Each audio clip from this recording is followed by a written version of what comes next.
പശ്ചിമേഷ്യയിൽ ആക്രമണവും പ്രത്യാക്രമണവും കൊണ്ട് പുകയുമ്പോൾ റഷ്യ ഇറാനെ എന്തുകൊണ്ടാണ് സഹായിക്കാത്തത് എന്ന ചോദ്യത്തിന് വ്യക്തമായ ഉത്തരം നൽകി വ്ളാഡിമിർ പുടിൻ. യുദ്ധം തുടങ്ങി 10-12 ദിവസം പിന്നിട്ടപ്പോഴും റഷ്യ പ്രതികരിക്കാത്തതിന്റെ അമ്പരപ്പിലായിരുന്നു രാജ്യങ്ങൾ. എന്നാൽ തങ്ങൾ എന്തുകൊണ്ടാണ് മാറി നിൽക്കുന്നത് എന്നതിന്റെ അതിനായി തങ്ങളുടെ പക്കൽ വ്യക്തമായ മറുപടി ഉണ്ടെന്നായിരുന്നു പുടിന്റെ പ്രതികരണം. മാത്രമല്ല, ഇസ്രായേലിന്റെ പല ഭാഗങ്ങളിലായി തങ്ങളുടെ രാജ്യത്തു നിന്നുള്ള ദശലക്ഷക്കണക്കിന് ജനങ്ങൾ ജോലിയുടെ ആവശ്യങ്ങൾക്കും മറ്റുമായി താമസിക്കുന്നവരുണ്ട്. ആയതിനാൽ തന്നെ അവരുടെ സുരക്ഷിതത്വം തങ്ങളുടെ കയ്യിലാണ്. മാത്രമല്ല, ഈ യുദ്ധത്തിൽ ആരുടെയും പക്ഷം പിടിക്കാതെ തന്നെ ഏകപക്ഷീയമായ നിലപാട് സ്വീകരിക്കാനാണ് താൻ താല്പര്യപ്പെടുന്നതെന്നും പുടിൻ വ്യക്തമാക്കുന്നു. മാത്രമല്ല, അദ്ദേഹം പല കാര്യങ്ങളിലും ഇസ്രായേൽ ഇറാൻ സംഘർഷം തുടങ്ങി പല കാര്യങ്ങളിലും അദ്ദേഹം പ്രതികരണം അറിയിച്ച് രംഗത്തുണ്ടായിരുന്നു. സെന്റ് പീറ്റേഴ്സ്ബർഗിൽ നടന്ന ഒരു അന്താരാഷ്ട്ര സാമ്പത്തിക ഫോറത്തിൽ പുടിൻ വ്യക്തമാക്കിയ കാര്യങ്ങൾ ഇങ്ങനെയാണ്. മുൻ സോവിയറ്റ് യൂണിയനിൽ നിന്നും റഷ്യൻ ഫെഡറേഷനിൽ നിന്നും ഏകദേശം 2 ദശലക്ഷം ആളുകൾ ഇസ്രയേലിൽ താമസിക്കുന്നുണ്ട് എന്ന വസ്തുതയിലേക്ക് ഞാൻ നിങ്ങളുടെ ശ്രദ്ധ ക്ഷണിക്കുകയാണ്. ഇന്നത് ഏതാണ്ട് റഷ്യൻ സംസാരിക്കുന്ന ഒരു രാജ്യമാണ്. തീർച്ചയായും റഷ്യയുടെ സമകാലിക ചരിത്രത്തിൽ ഞങ്ങളിത് എല്ലായ്പ്പോഴും കണക്കിലെടുക്കുന്നുണ്ട്. സഖ്യകക്ഷികളോടുള്ള റഷ്യയുടെ വിശ്വസ്തതയെ ചോദ്യം ചെയ്ത വിമർശകരെയും പുടിൻ തള്ളിക്കളയുകയാണ് ഉണ്ടായത്.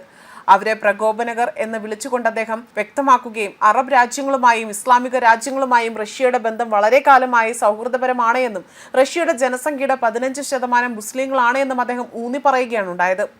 ഓർഗനൈസേഷൻ ഓഫ് ഇസ്ലാമിക് കോർപ്പറേഷനിൽ ഒരു നിരീക്ഷക രാജ്യമാണ് എന്നും അദ്ദേഹം കൂട്ടിച്ചേർത്തു. അതായത് റഷ്യ ഒരു നിരീക്ഷക രാജ്യമാണ് എന്നും അദ്ദേഹം പറഞ്ഞു. ഇറാന്റെ പ്രധാന സൈനിക കേന്ദ്രമായ ഫോർദോ, നാദൻസ്, ഇഫാൻ എന്നിവിടങ്ങളിലെല്ലാം തന്നെ ആക്രമണം നടത്തി. 14,000 കിലോമീറ്റർ ബങ്കർ ബസ്റ്റർ ബോംബുകൾ അയച്ചതിനും ഓപ്പറേഷൻ മിഡ്സെറ്റ് ഹാമർ നടത്തിയതിനും ശേഷമാണ് അദ്ദേഹത്തിന്റെ ഈ ഒരു അഭിപ്രായം വന്നിരിക്കുന്നതും. അതേസമയം മധ്യ ഏഷ്യയിലെ ഇറാഖ് തർക്കത്തിൽ മധ്യസ്ഥത വഹിക്കാമെന്ന് റഷ്യൻ പ്രസിഡന്റ് വ്ളാഡിമിർ പുടിൻ വ്യക്തമാക്കിയത് കഴിഞ്ഞ ദിവസങ്ങളിലാണ്. മോസ്കോയ്ക്ക് ഈ 2 രാജ്യങ്ങളുമായി ദീർഘകാല ബന്ധമുണ്ടെന്നും അതിനാൽ തന്നെ ഇടയ്ക്കിടെ ഇവിടേക്ക് സമാധാനം സ്ഥാപിക്കാൻ സവിശേഷമായ കരുത്തുണ്ട് എന്നും അദ്ദേഹം വ്യക്തമാക്കി. ഇറാന്റെ ആത്മീയ നേതാവ് അയത്തുള്ള അലി ഖൊമേനിയെ വധിക്കുന്ന പ്രശ്നമുണ്ടാകുന്നില്ല എന്നും അതിൽ തക്കതായ താക്കീത് ചെയ്യുമെന്നും പറഞ്ഞിരുന്നു. ഇസ്രയേലോ യുഎസോ ഖൊമേനിയെ വധിക്കുന്നതിനെ കുറിച്ച് പ്രതികരിക്കാനില്ല എന്നും സമാധാനം സ്ഥാപിക്കാനുള്ള വഴി ആലോചിക്കണമെന്നും അദ്ദേഹം വ്യക്തമാക്കിയിരുന്നു. സമാധാനം സ്ഥാപിക്കാൻ ഇറാൻ, ഇസ്രയേൽ, യുഎസ് എന്നിവർക്ക് അവർക്ക് മുൻപിൽ ഒരു നിർദ്ദേശം മുന്നോട്ട് വെച്ചിട്ടുണ്ട് എന്നും റഷ്യയിലെ സെന്റ് പീറ്റേഴ്സ്ബർഗിൽ അദ്ദേഹം മാധ്യമങ്ങളോട് സംസാരിക്കവെ വ്യക്തമാക്കി.